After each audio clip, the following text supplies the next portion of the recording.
Good morning. Thought we just, lighten up the load here.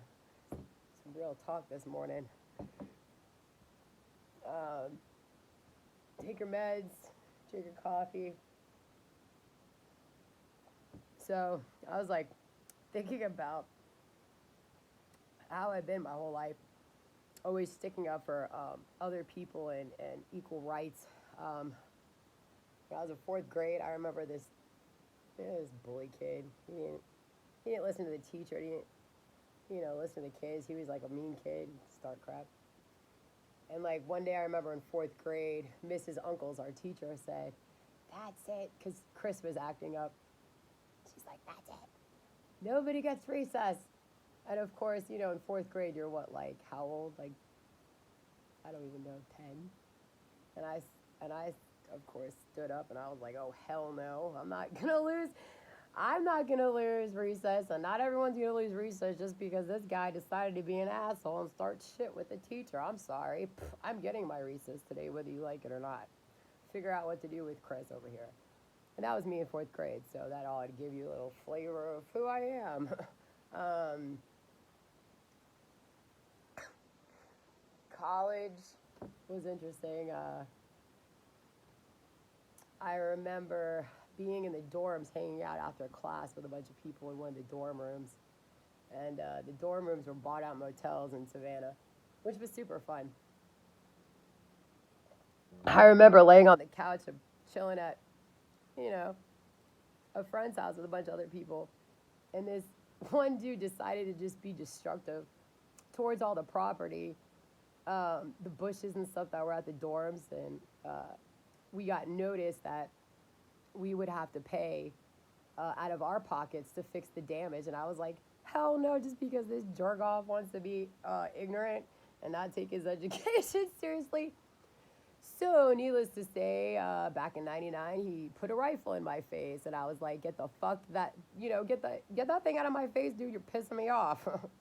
So eventually, I mouthed off to him to the point where I was like, "Look, if you don't get that thing out of my face, I'll give you a reason to.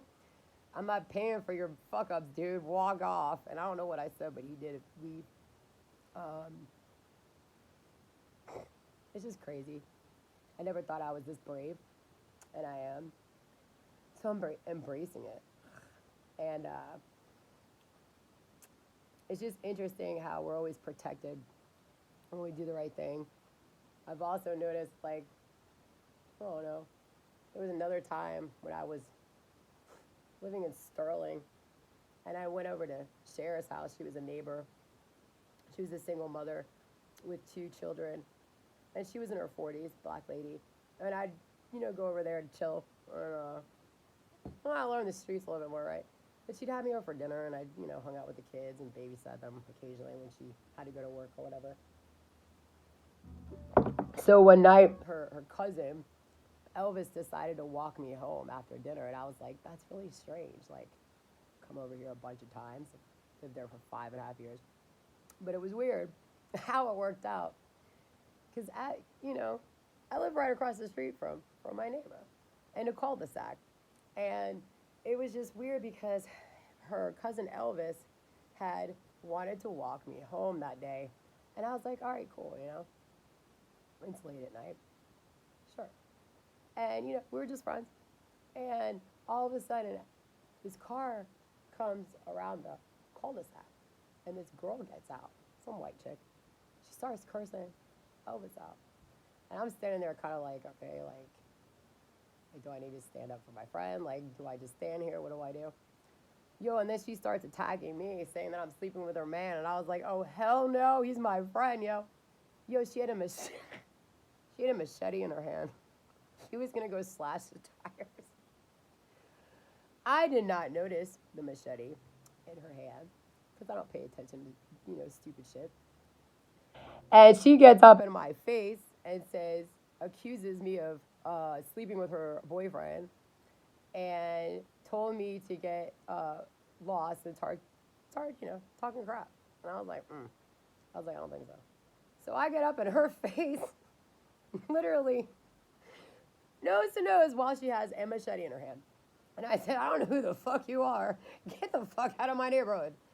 Yo, she lunged to stab me, and Elvis like pushed me out of the way like last minute, and held her wrist and dropped the thing out of her hand, and it was, yeah.